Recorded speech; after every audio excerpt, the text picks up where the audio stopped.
에베소서 5장 15절부터 21절까지의 말씀을 한 절씩 교독하시겠습니다. 에베소서 5장 15절부터 21절 교독합니다. 그런즉 너희가 어떻게 행할지를 자세히 주의하여 지혜 없는 자같이 하지 말고 오직 지혜 있는 자같이 하여 세월을 아끼라 때가 악하니라. 그러므로 어리석은 자가 되지 말고 오직 주의 뜻이 무엇인가 이해하라. 술 취하지 말라. 이는 방탕한 것이니 오직 성령으로 충만함을 받으라. 시와 찬송과 신령한 노래들로 서로 화답하며 너희의 마음으로 주께 노래하며 찬송하며 범사에 우리 주 예수 그리스도의 이름으로 항상 아버지 하나님께 감사하며 함께 읽습니다.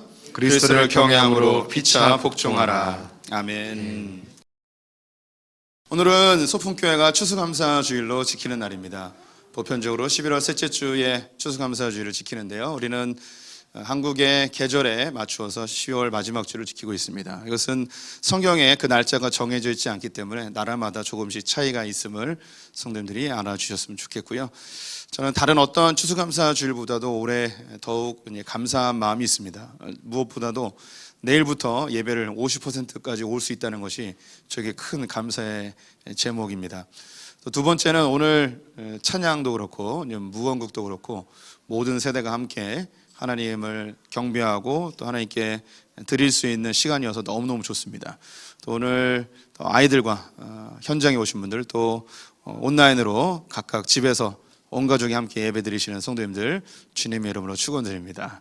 그 무엇보다도 지난 10개월 동안 또 혹은 코로나 기간 내내 힘들고 어려움에도 불구하고 신앙 잃지 않고 믿음 생활 견고히 잘하고 계신 우리 성도님들 때문에 기쁘고 마음이 따뜻합니다. 이 시간 빌어서 옆 사람에게 격려하고 감사했으면 좋겠습니다. 견뎌주셔서 감사합니다. 또 집에 계신 분들 옆에 있는 가족들에게 인사해 보세요. 함께 있어 주셔서 감사합니다. 네, 감사합니다. 우리는 오늘 연극 한 편을 보았는데요. 그 마지막 구절이 제 마음에 남습니다. 교회되게 하심을 감사. 우리가 교회가 된다는 것이 얼마나 큰 감사인지 오늘 이 시간에 말씀을 통해서 알아봤으면 좋겠는데요. 우리가 물질의 수확이 있고 또 기도의 제목의 응답이 있고 문제가 해결되고 막혔던 담이 무너지고 이러면 우리가 감사할 수 있는데요. 그것보다도 본질적으로 구원의 감사와 더불어 교회가 되어짐이 얼마나 큰 감사의 제목인지 오늘 이 시간 함께 나눠봤으면 좋겠습니다. 하나님께서 세상을 만드셨죠. 그리고 그 세상을 아담과 하와 인간에게 선물로 주셨습니다. 하나님께서 인간을 통해서 이 세상을 다스리고 정복하도록 하였습니다. 즉 세상이 창조되어진 목적대로 온전히 충만하게 활용되어지기를 원하셨던 것이죠. 이 에덴은 고통이 없는 기쁨의 곳이었고 또 염려와 근심과 두려움이 없는 평강의 장소였습니다. 근데 안타깝게도 아담과 하와는 선악과를 따먹으며 범죄하였고 에덴에서 쫓겨나게 되어졌습니다. 쫓겨난 이 인류에게 찾아온 곳은 지금 우리의 세상인데 이곳은 기쁨이 없고 고통이 가득한 곳입니다. 평강은 없고 두려움과 염려와 근심이 가득한 곳이죠. 그래서 이 세상을 살아가다 보면 인간 모두가 다 이 고난의 문제, 고통의 문제, 두려움과 염려와 근심의 문제를 해결하기 위해서 무던히 애를 씁니다. 어떻게 하면 기쁨의 삶을 살 수 있을까? 근심 걱정 없이 편안하게 살 수 있을까? 그래서 사람들이 찾게 되어지는 것은 자연스럽게 이 물질 세계를 살다 보니까 더 많은 물질을 얻는 것이 방편이 되어지고요. 더 강해져야 된다는 것이 방편이 되고 더 높은 권력을 가져야지 된다는 그런 생각을 갖고 있습니다. 그래야지 염려와 근심 걱정 없이 편안하게 즐거워하며 기뻐하며 살 수 있을 것이라는 생각을 갖고 있죠. 그런데 우리가 조금만 깊이 해보면 이것이 매우 허황되어지고 허구라는 것을 알게 되어집니다. 왜냐하면 모든 사람들이 다 많이 갖고 싶어하고 모든 사람들이 더 강해지고 싶어하고 모든 사람들이 다 높은 곳을 차지하기 원하면 이곳은 엄청난 경쟁이 되어질 것이고 다툼과 전쟁과 끊임없는 죽음이 기다리는 곳임을 우리는 금방 알 수 있습니다. 똑같은 한정되어진 물량을 가지고 모든 사람이 다 소유하기 원한다면 당연히 그곳에는 전쟁이 나고 싸움이 나겠죠. 그래서 이 세상은 끊임없는 그런 다툼과 전쟁, 죽고 죽이는 그런 난장판의 세계가 되어진 것을 우리가 이미 알고 있습니다.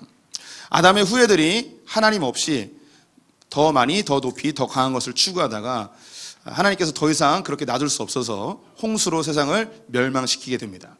하나님은 노아를 통하여 새로운 인류, 하나님이 이 세상을 만드신 그 목적대로 충만하게 만들 그 노아를 통해서 새로운 인류를 시작하시는데요. 안타깝게도 노아의 후손들 역시 바벨탑을 쌓으며 하나님이 없어도 되는 세상, 즉 높은 곳에서 더 많은 것으로 더 강하게 살고자 하는 그런 열망으로 사람들이 살아가게 되어집니다.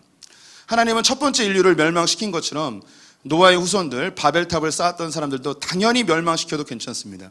하지만 하나님께서 멸망시키지 않고 언어를 가르는 것으로 일을 마무리하시죠. 왜냐하면 창세기 8장에 보면 하나님께서 노아의 홍수로 세상을 멸망시키면서 자기가 직접 만든 피조물을 다 멸망시키는 것이 너무 고통스러워서 이제 다시는 인간의 죄로 세상을 진멸하지 않겠다라고 약속하셨기 때문에 그 약속을 따라서 멸망시키진 않았습니다. 단지 언어만 갈라놓았을 뿐이죠. 하나님께서는 이 바벨론에서 한 사람을 선택하여서 하나님의 뜻대로, 하나님의 질서대로 이 세상을 풍성하게 만들 새로운 인류를 시작하길 결정하십니다. 그 사람이 바로 아브라함입니다. 아브라함을 가나안 땅에 들어가서 그들을 조금씩 번성시켜서 이스라엘이라는 민족을 만드시죠.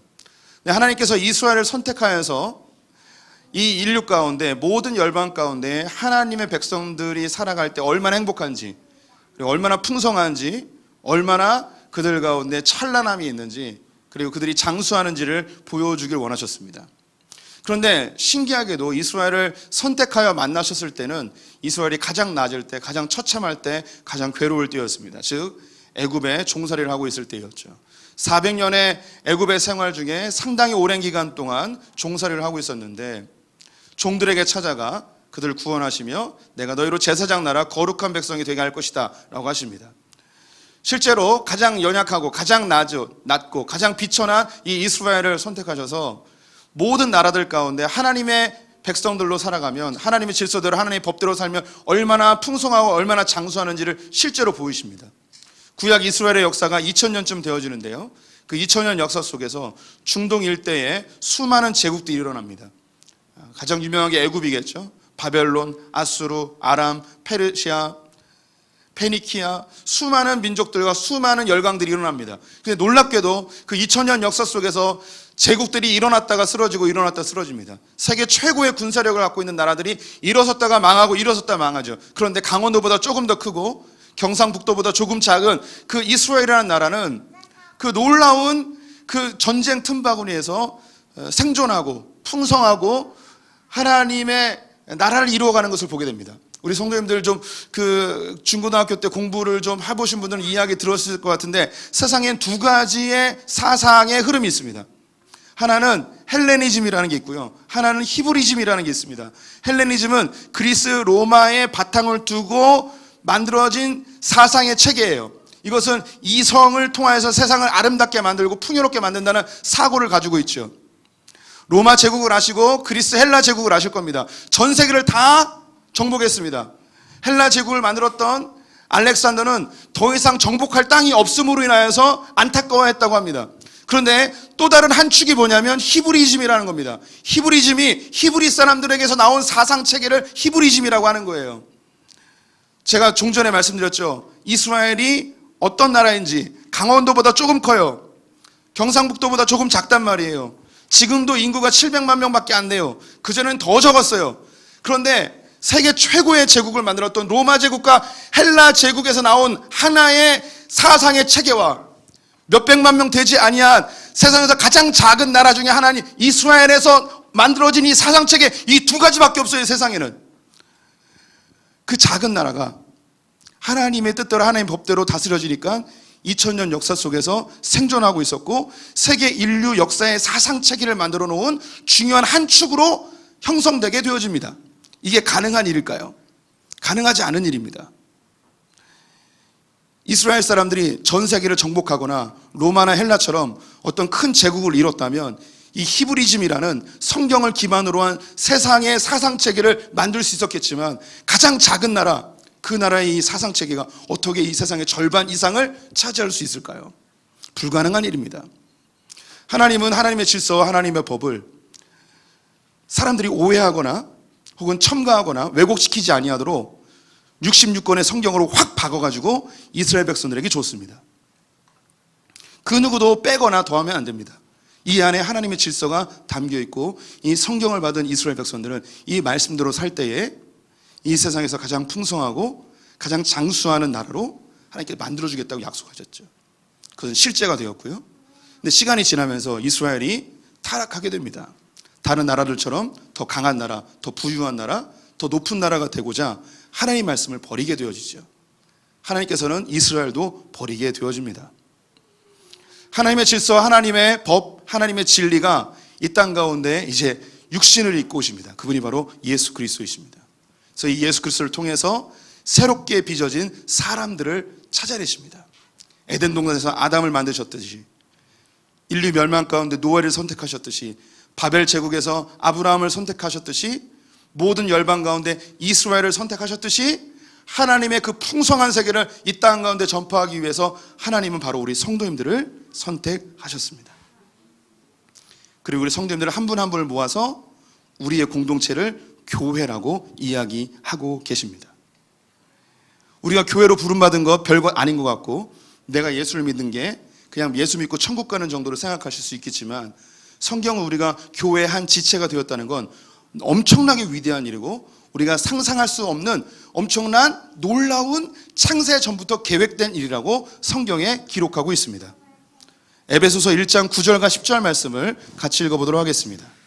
그 뜻의 비밀을 우리에게 알리신 것이요 그의 기뻐하심을 따라 그리스도 안에서 때가 찬 경륜을 위하여 예정하신 것이니, 하늘에 있는 것이나 땅에 있는 것이 다 그리스도 안에서 통일되게 하려 하심이라. 그 뜻의 비밀, 이 비밀은 교회를 의미합니다. 이 비밀이 드러나게 되어지는데, 때가 차서 예수 그리스도께서 나실 때에, 그때 오실 때에 그 예정하신 그 놀라운 비밀이 드러나게 되어집니다. 예수 그리스도를 통하여서 이 교회를 통해 모든 것들이 하나 되어지는, 통일되어지는 역사가 일어난다고 합니다.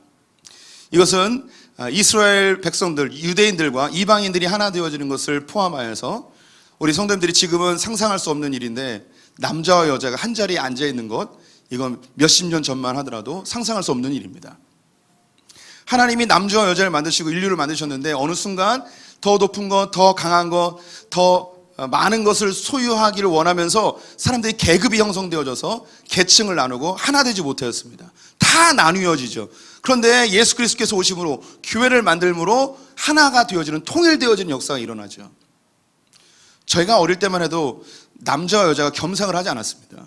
따로 먹었죠. 남자들 따로 먹고 여자들 따로 먹고. 우리나라 초대교회도 교회가 기역자로 돼 있었어요. 한쪽은 남자, 한쪽은 여자, 이렇게 되어 있는 문화 속에 있다가 우리 이제 이렇게 된 겁니다. 지금도 전 세계의 수많은 나라들이 남자와 여자가 구별되어져서 인간적인 대접도 받지 못하는 수많은 여성들이 있음을 성도님들이 아실 것입니다. 이뿐만 아니라 교회는 많이 배운 자나 적게 배운 자가 하나가 되어집니다. 상정과 종이 한 자리에서 떡을 떼는 희한한 문화를 갖고 있습니다. 지금 우리 성도님들은 계급이 없기 때문에 느끼지 못하시겠지만, 불과 100년 전만 하더라도 우리는 양반과 쌍놈이 있었습니다. 어떻게 한 자리에서 먹고 마시며 형제 자매라 이야기할 수 있는 그런 세상이 만들어질 수 있었겠습니까? 교회가 아니면은 이 통일이 일어나지 않습니다. 인간이 하나 되질 못합니다. 절대 일어날 수 없는 일이 벌어진 것이죠. 헬라인과 유대인이, 많이 배운 자와 적게 배운 자가, 많이 가진 자와 가난한 자가, 남자와 여자가, 자유인이나 종이나 모두가 다 하나가 되어지는 놀라운 일이 발생하게 되어지죠. 그러면서 이 모두가 그리스도 안에서 하나 되어진 이 공동체 교회를 통해서 하나님은 에덴 동산의 아담에게 분부하셨던 그 일, 노아에게, 아브라함에게, 이스라엘에게 꿈꾸셨던 그 일을 드디어 교회를 통하여서 이루어 나가길 원하십니다. 1장 22절 23절 말씀을 같이 읽어보도록 하겠습니다. 또 만물을 그의 발 아래 복종하게 하시고 그를 만물 위에 교회의 머리로 삼으셨느니라. 교회는 그의 몸이니 만물 안에서 만물을 충만하게 하시는 이의 충만함이니라. 하나님께서는 이 교회의 머리를 그리스도로 삼으시고 교회를 통해서 이 땅에 있는 모든 만물을 충만하게 하려는 계획을 갖고 있습니다.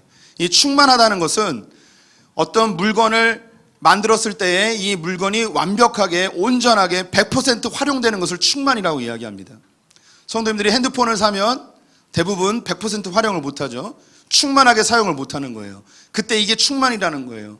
이 세상을 하나님께서 만드실 때에 인간에게 이 땅을 다스리고 정복하라고 명령하셨는데, 이 세상을 가장 완벽하게, 가장 충만하게 사용하길 원하셨어요. 그런데 인간이 탐욕으로 세상을 충만하게 활용하지 못하고 세상을 파괴하게 되어지죠. 그래서 하나님께서는 이 교회를 통해서 이 세상을 충만하게 활용하는 것들을 알려주기 시작하십니다. 제가 우리 성도님들과 신앙생활하면서 2000년 기독교 역사 속에서 교회를 통하여 이 땅에 충만하게 된 것들을 여러 가지로 많이 설명해 드려왔습니다. 성도님들이 알고 있는 과학, 의학, 문학, 예술, 미술, 이 모든 것들이 다 교회로부터 시작이 되었습니다. 성도님들, 음악의 아버지가 누군지 아시나요? 김창현이라고 하지 마세요. 바예요, 바. 음악의 어머니 누군지 아세요? 핸델입니다. 아시잖아요. 할렐루야, 할렐루야 만든 분. 음악의 아버지와 어머니가 다 교회에서 나온 거예요. 우리가 알고 있는 유명한 그림들 다 교회를 통해서 나오게 되었습니다. 그것이 긍정적이든 부정적이든 관계없이 그 모든 것들이 다 이 인류에게 교회를 통하여서 하나님 주신 놀라운 지혜가 그 안에 담겨 있습니다.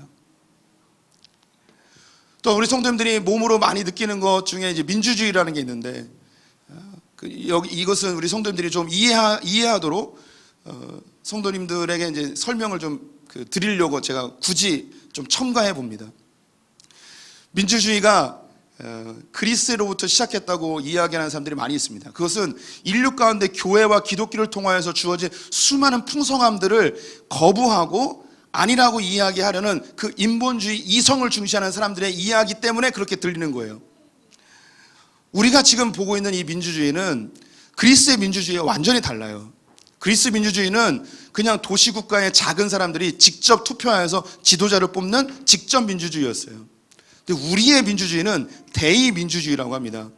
대의민주주의가 뭐냐면 국민들이 국민의 대표를 뽑아서 이 대표들이 나라를 다스리는 거죠. 이게 어디서부터 시작되었냐면 종교개혁가 칼빈이 제네바에서 장로교회를 만들면서 성도님들이 장로를 뽑아 이 장로들이 교회를 다스리며 이런 민주정치를 처음으로 만든 게 칼빈이에요. 고대 그리스에 민주정치가 있다고는 하였지만 그 이후로 모든 나라는 다 왕이 다스리는 나라였습니다. 이 왕이 자기의 권력을 내려놓을 일이 없어요. 그런데 왕이 없는 나라, 즉 법에 의하여 통치되어지는 민주국가를 칼빈이라는 칼빈 목사님이 처음 만든 거예요. 이게 현대 근대 민주주의의 시작이에요. 또한 상업이 발달하면서 자본을 많이 갖고 있는 사람들이 늘어났어요.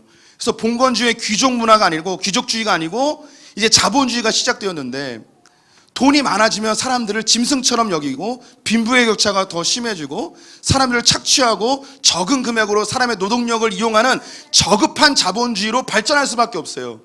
그래서 마르크스가 자본주의가 멸망할 것이라고 이야기했고 공산주의로 흘러갈 거라고 그래서 이야기한 거죠. 그런데 공산주의로 흘러가지 아니하고 이 자본주의가 다시 정화되어지는 놀라운 일이 벌어집니다. 그 일이 어디서 일어났는가? 교회를 통하여서 기독교를 통해서 일어나게 된 거예요. 기독교는 끊임없이 자본을 갖고 있는 사람들에게 우리가 수고하고 땀 흘린 것에 대하여서 대가를 받아야 하고, 우리는 경건한 크리스천으로서 절제하고 검소하게 절약하며 살아야 되고, 내게 주어진 잉여 자본들을 가지고 재투자하여서 다른 사람들에게 일자리를 재창출하는 그런 재정의 자본의 선순환을 기독교에서 알려주기 시작한 거죠. 전 세계 수많은 나라들이 자본주의를 선택하지만 기독교적인 윤리가 없음으로 인해서 얼마나 부패가 심하고 빈부의 격차가 심하고 저급한 자본주의로 흐르는지 이미 성도님들은 다 알고 있습니다. 이 일들을 누가 막아냈고 누가 풍성하게 충만하게 바꿔내는가? 교회를 통해서, 기독교를 통해서 이루어내고 있다는 거예요. 그래서 에베소서 3장 말씀을 같이 읽어보도록 하겠습니다. 영원부터 만물을 창조하신 하나님 속에 감추어졌던 비밀의 경륜이 어떠한 것을 드러내게 하려 하심이라. 이는 이제 교회로 말미암아 하늘에 있는 통치자들과 권세들에게 하나님의 각종 지혜를 알게 하려 하심이니, 곧 영원부터 우리 주 그리스도 예수 안에서 예정하신 뜻대로 하신 것이라. 하나님께서 이 비밀의 경륜을 드러내셨는데, 교회의 시대가 열려지면서 하나님이 이 땅 가운데 계획했던 그 놀라운 지혜들을 교회를 통하여 흘려보내기 시작하십니다. 근데 이 교회를 통해 흘러나오는 이 놀라운 지혜로 인해서 하늘에 있는 모든 통치자들과 권세들이 깜짝 놀라며 이 지혜들을 활용하게 되어진다는 거예요.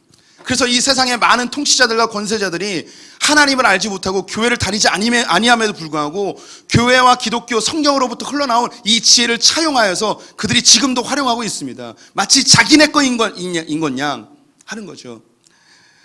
제가 한 가지, 이 3부 예배 때 기독교의 가장 중요한 근본은 말씀입니다. 말씀. 구약에서는 이것을 하나님의 법이라고 이야기하죠. 말씀에 의해서 다스려지는 삶, 국가는 말씀에 의해서 다스려지는 나라잖아요. 이 말씀이 법이잖아요. 법에 의해서 다스려지는 나라. 그래서 구약은 왕이 없어요. 왕이 없어도 돼요. 왜요? 말씀에 의해서 다스려지니까, 법에 의해서 다스려지니까. 이걸 뭐라고 이야기하냐면 법치 국가라고 하는 거예요. 그래서 종교개혁가들이 왕이 없어도 나라가 다스려진다는 걸 알았어요. 성경을 통해서. 그래서 왕을 없애버렸어요. 대신에 무엇으로 다스려지냐면 법에 의해서 다스려지는 나라를 만든 거예요. 그리고 나라를 대표할 수 있는 사람으로 대통령을 세운 거죠. 이게 사람의 머리로 나올 수 있는 게 아니에요. 사람은 권력을 갖고 싶어하고 한 사람의 권력자가 모든 것을 다스리고 싶어하는 그런 욕구를 갖고 있어요. 자기 마음대로 법을 다 바꿔버리고 싶은 마음이 있단 말이에요. 그런데 하나님은 이스라엘 백성들에게, 그리고 교회에게 하나님이 명령하신 이 법에 그 어떤 것도 빼면 안 되고 어떤 것도 더하면 안 되고 이 법에 의해서 다스려지는 법치국가를 만들라는 거예요. 여기서 한 가지 더 이야기하겠습니다. 오늘 3부에 또 왜 이렇게 많이 이야기하는지. 그럼 이 법치국가에서 귀족이 되려면 어떻게 될까요? 법을 잘 알아야 돼요. 그래서 법치국가에서 누가 귀족이 되냐면 돈이 많은 사람이 귀족 되는 게 아니고요, 법을 잘 아는 사람이 귀족이 돼요. 그래서 변호사나 검사나 판사가 되셔야 돼요.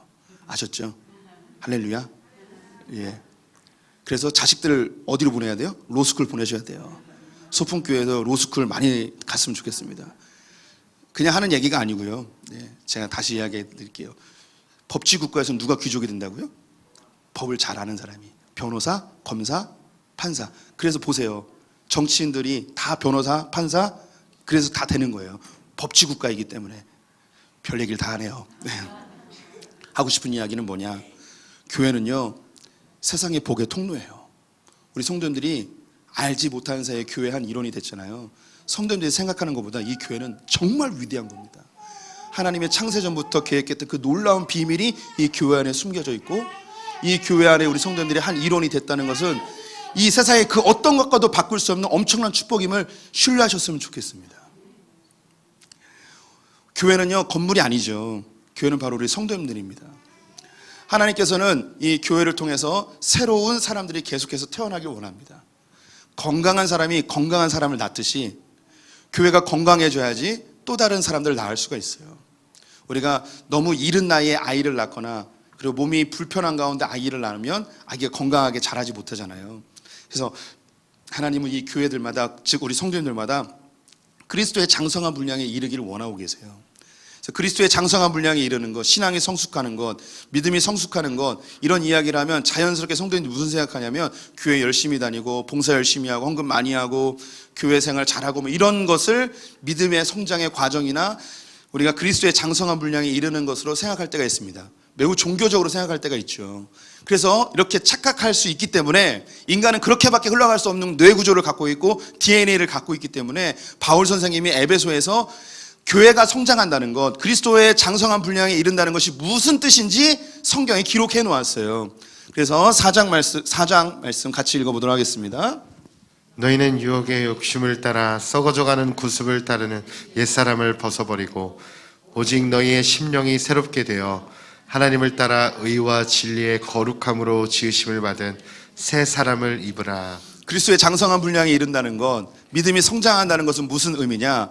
옛사람을 버리고 새 사람을 입는 거예요. 새로워지는 거예요. 신앙생활, 교회생활을 잘한다는 게 아니고 새로운 사람이 되는 거예요. 여기서 사람이라고 번역했는데 다른 번역에서 자아라고 되어 있어요. 자아, 내적인 자아. 그래서 나의 생각, 나의 사고, 나의 가치관, 나의 삶의 습관, 이런 것들이 바뀌어지는 것이 그리스도의 장성한 분량에 이르는 거예요. 그래서 교회를 다니기 시작하면, 예수를 믿으면 결혼에 대한 시각이 바뀌어져요. 일에 대한 시각이 바뀌어지고요. 나 자신을 바라보는 시각이 달라져요. 직장을 다니는 이유가 달라지고요. 공부를 하는 목적이 달라지고요. 살아가는 삶의 방향성이 완전히 달라져요. 이게 그리스도의 장성한 분량에 이르는 거예요. 그런데 여기서 우리 성도님들, 내가 결단하고 내가 다짐해서 새 사람이 될 수 있는가? 어떻게 하면 새 사람이 될 수 있는가요? 인간으로는 할 수 없어요. 우리 스스로 내 자신을 그 어떤 것도 바꿀 수 없어요. 내 의지와 열심으로 무엇인가 좀 바뀐 것 같죠. 근데 환경이 무너지면 옛날로 다시 돌아가요. 술을 아무리 끊으려고 해도 다시 힘들고 어려우면 술, 담배 다시 하게 되는 게 우리 인간의 연약한 모습이에요. 무엇인가 중단하고 내가 새롭게 시작해야겠다라고 결단하지만 안 바뀌어요.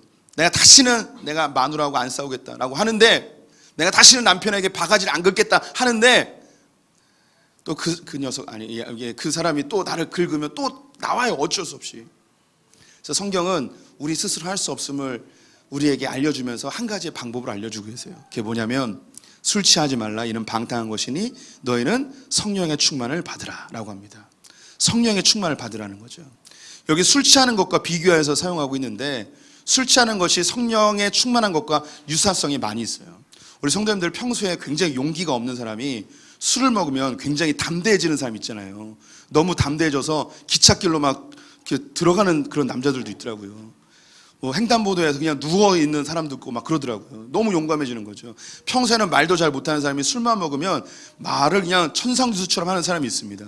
평상시에는 굉장히 온유하고 굉장히 착한 사람인데 술만 먹으면 새 사람이 되는 거예요. 막 폭력적으로 변하고 막 뒤집어 엎어버리죠. 그래서 술을 먹으면 새 사람이 돼요. 근데 우리는 새 사람이 된다고 표현하지 아니하고 개가 된다고 표현을 하죠. 술을 먹으면 술이 나를 지배하여서 내가 이전에 갖고 있지 않은 새로운 사람으로 바꿔버립니다. 성령이 똑같은 일을 하는 거예요. 나는 그렇게 살 수 없는데 성령이 내 안에 들어오시면 예전의 내 모습이 아니라 새로운 모습으로 주님께서 나를 바꿔가시는 거죠. 그래서 우리 성도님들이 신앙생활하면서 성령의 충만함을 끊임없이 간구하셔야 돼요. 성령의 충만함은 어떤 은사주의에서 이야기하는 것처럼 방언을 받거나 환상을 보거나 병을 치료하거나 이런 것이 성령 충만함이 아니에요. 오늘 우리가 읽었던 본문에는요, 성령 충만함의 증거 3가지를 이야기하고 있습니다. 그 증거를 19절부터 21절까지 이야기하는데요. 첫 번째는요, 찬양이에요. 찬양이 성령 충만함의 중요한 증거라고 이야기합니다. 우리 술 취하면 노래 부르듯이 시보야 밝은 둥근 달이 이렇게 부르듯이 성령에 취하면 찬양이 나오게 되어 있어요. 찬양이 3종류가 있는데요. 시와 찬송과 신령한 노래. 시는 구약의 시편이고요. 찬송은 믿음의 선배들이 만들어 놓은 찬양입니다. 신령한 노래는 정확하게 의미를 알 수 없지만 제 나름대로 이해한다면 하나님과 내 사이에 개인적으로 경험했던 것을 내 입으로 고백하는 것이 아닐까 싶습니다. 그래서 우리 성도님들이 신앙생활을 하고 성령으로 내 안에 가득 채우면 나도 모르게 내 입가에서 찬양이 흘러나옵니다. 주 하나님 지으신 모든 세계, 이런 믿음의 선배들이 만들어 놓은 찬양도 있고요. 여호와는 나의 목자시니 내게 부족함이 없으리로다, 이런 시편의 찬양이 나올 때도 있습니다. 저는 요즘 입가에 계속 끊임없이 나오는 찬양이 있는데, 우리가 아까도 불렀던 당연하게 생각했던 그 모든 것들이 주님의 은혜였다는 것, 내가 살아가는 그 모든 순간이 주님의 은혜였다는 이 찬양이 제 입에서 계속해서 흘러나오고 있습니다. 두 번째 성령 충만의 증거가 뭐냐면 감사예요. 감사, 범사에 감사하는 거죠. 이스라엘 백성들이 40년 동안 광야 생활을 할 때 하나님이 만나와 메추라기로 매일마다 공급해 주셨습니다. 덥지 아니하도록 구름 기둥으로, 밤중에는 길을 안내하기 위해서 불 기둥으로, 40년 동안 신발이 헤어지지 아니하도록 돌보시고 목마를 때마다 반석에서 물을 내신 하나님이신데, 이스라엘 백성들은 감사하지 아니하고 불평과 불만으로 광야에서 그들은 죽음을 맞이하게 되었습니다. 성령의 충만함의 중요한 증거는 감사예요. 반대로 이야기해서 성도님들 의지를 들여 감사하십시오. 그러면 성령님이 우리를 지배하고 우리를 성장시켜 주실 줄 믿습니다. 세 번째 표징이 뭐냐면 피차에 복종하래요. 서로 복종하라는 거죠. 세상은요 서로 지배하려고 그래요. 그러니까 화합이 일어나지 아니하고 화목이 일어나지 아니하죠. 성경은 피차, 서로 지배하려 하지 말고 복종하래요. 복종이 나쁜 의미로 들릴 것 같은데 그 뒤에 이 복종이 어떤 의미인지 자세하게 설명하고 있습니다.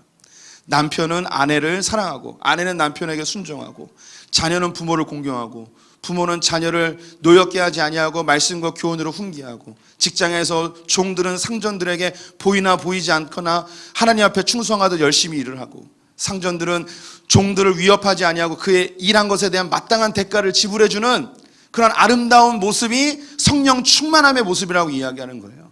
이것은 예일 뿐, 우리의 삶 전체에 성령으로 충만케 되어지면 그 삶을 해석하고 하나님이 기뻐하시는 삶으로 한 걸음씩 걸어가게 되어집니다. 오늘 추수감사주일입니다. 교회가 되어짐을 감사하십시오. 또한 성령 충만함을 간구하십시오. 누가복음에 구하고 찾고 두드리면 성령을 주시겠다고 약속하셨습니다. 우리 성도님들, 교회로 부름받은 우리들 성령 충만하지 않고는 살 수가 없습니다.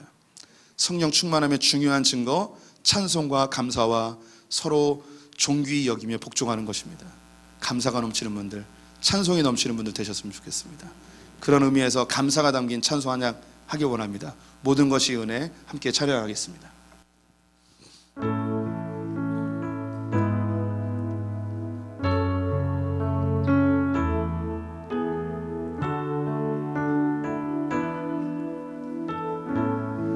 내가 누려왔던 모든 것들이, 내가 누려왔던 모든 것들이, 내가 지나왔던 모든 시간이, 지나왔던 모든 시간이, 내가 걸어왔던 모든 순간이, 내가 걸어왔던 모든 순간이 당연한 것 아니라 은혜였소. 당연한 것 아니라 은혜였소.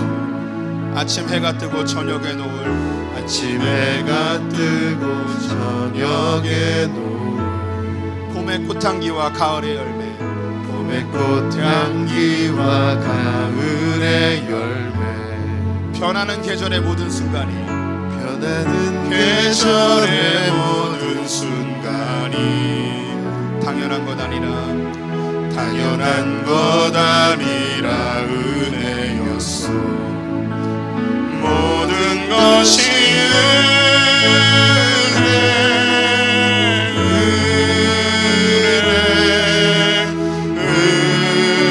은혜 한없는 은혜. 내 삶에 당연한 것 하나도 없었던 것을 모든 것이 은혜였소.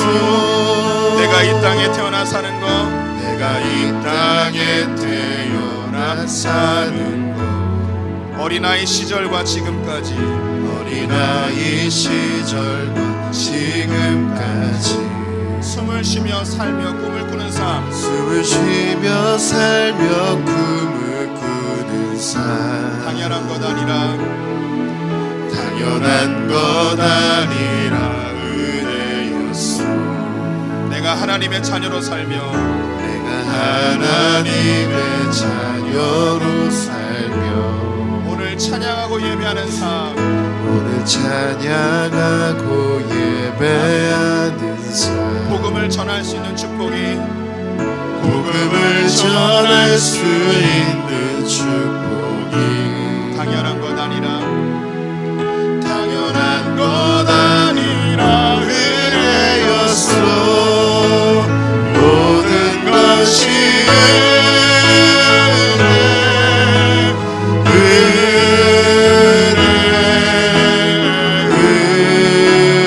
은혜 한없는 은혜. 내 삶에 당연한 것 하나도 없었던 것을 모든 것이 은혜였소. 모든 것이 은혜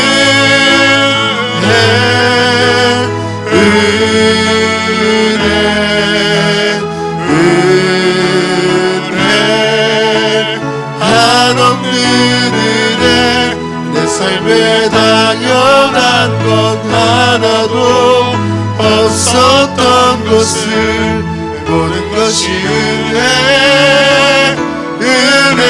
은혜였소.